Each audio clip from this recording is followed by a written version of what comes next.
So for 2 years, I have been beating myself up because I did not take cuttings from my fig tree when we moved across states.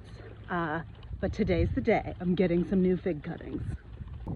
I did pick the hottest part of the day to do this, so that was super smart.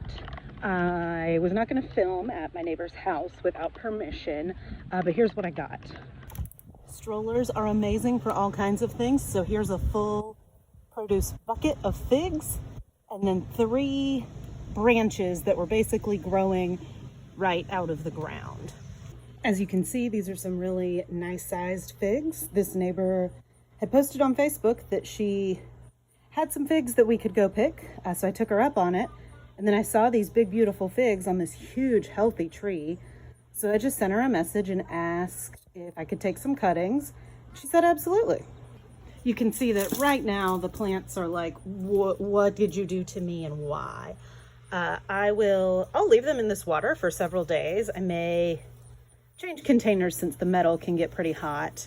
And on some of these I may pull off some of the lower leaves, because since fig leaves are so big, it takes a lot of energy to grow them, and you want the plant to be putting that energy into creating roots.